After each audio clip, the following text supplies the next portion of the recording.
తెలంగాణలో భూముల ధరలు పెంచేందుకు రంగం సిద్ధమైందన్న సంగతి అందరికీ తెలిసిందే. పెరిగే ధరలు ఆగస్టు 1 నుంచి అమల్లోకి వస్తాయంటూ గతంలో ప్రచారం జరిగింది. కానీ తాజా అప్డేట్ ఒకటి ఇన్వెస్టర్లలో కొత్త ఉత్సాహం నింపేలా వినిపిస్తుంది. అదేంటో ఈ స్టోరీలో తెలుసుకుందాం. మేటర్లోకి వెళ్లే ముందు ఓ చిన్న రిక్వెస్ట్. మీరింకా మా ఛానల్ని సబ్స్క్రైబ్ చేయకపోతే వెంటనే చేయండి. మేము అందించే రియల్ ఎస్టేట్ రిలేటెడ్ ఇన్ఫర్మేషన్ ఎప్పటికప్పుడు తెలుసుకునేందుకు బెల్ ఐకాన్ని ఆన్ చేయండి.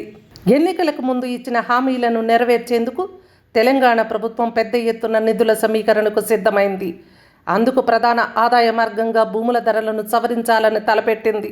దీనికి సంబంధించిన కసరత్తు మార్చిలోనే ప్రారంభమైన లోక్సభ ఎన్నికల కారణంగా అప్పట్లో నిర్ణయం తీసుకోలేదు. పార్లమెంటు ఎన్నికలు ముగిసిన తర్వాత ఈ కసరత్తు మళ్లీ మొదలైంది.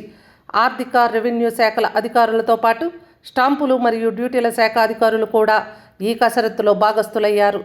జూన్ నెలలో భూముల ధరలు, స్టాంపు డ్యూటీ సవరణ అంశాలపై ఉప ముఖ్యమంత్రి బట్టి విక్రమార్క వరుస సమీక్షలు నిర్వహించారు. దాంతో ఈ విషయంలో ప్రభుత్వం నిర్ణయం వెంటనే వెలువడుతుందని అంతా భావించారు. భూముల ధరలను పెంచాలన్నా తగ్గించాలన్నా పెద్ద ఎత్తున కసరత్తు చేయాల్సి ఉంటుంది. ముందుగా 3 శాఖల అధికారులు సమీక్షలు జరిపి భూముల ధరలు, స్టాంపు డ్యూటీని ఏ మేరకు పెంచితే ప్రభుత్వ ఆదాయం ఏ మేరకు పెరుగుతుంది, పెంపుదల ప్రభావం భూముల క్రయ విక్రయాలపై నెగటివ్ ఇంపాక్ట్ చూపిస్తే ప్రభుత్వ ఆదాయం తగ్గే అవకాశాలు ఏ మేరకు ఉన్నాయి తదితర అంశాలను బేరీజు వేస్తారు. తెలంగాణలో కేసీఆర్ నిర్ణయం పుణ్యమాని స్టాంపు డ్యూటీ 7.5% ఉంది. ఇది చాలా ఎక్కువని పలువురు భావిస్తున్నారు. తాజాగా జరుపుతున్న కసరత్తులో భూముల ధరలను రెట్టింపు చేసి స్టాంపు డ్యూటీని తగ్గించాలన్న ప్రతిపాదన వచ్చింది. ఈ కోణంలో ప్రస్తుతం అధికారులు కసరత్తు చేస్తున్నారు. అయితే తాజాగా వినిపిస్తున్న వార్త మాత్రం కొనుగోలుదారుల్లో ఉత్సాహం నింపేదిగా ఉంది.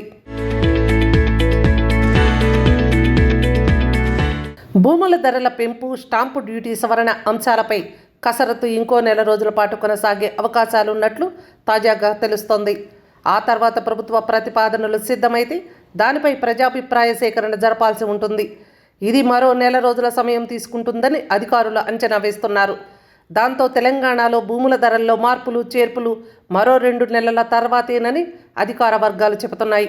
కాబట్టి ఈ 2 నెలల సమయాన్ని ఇన్వెస్టర్లు ఉపయోగించుకోవాలని, తగిన స్థలంలో ఫ్లాట్లు, భూములు కొనుగోలు చేయటం వల్ల ప్రభుత్వం రేట్లు సవరించిన వెంటనే వాటి వాల్యూ పెరగటం వల్ల అధిక లాభాలు పొందవచ్చని రియల్ ఎస్టేట్ రంగం ఎక్స్పర్ట్స్ సూచిస్తున్నారు.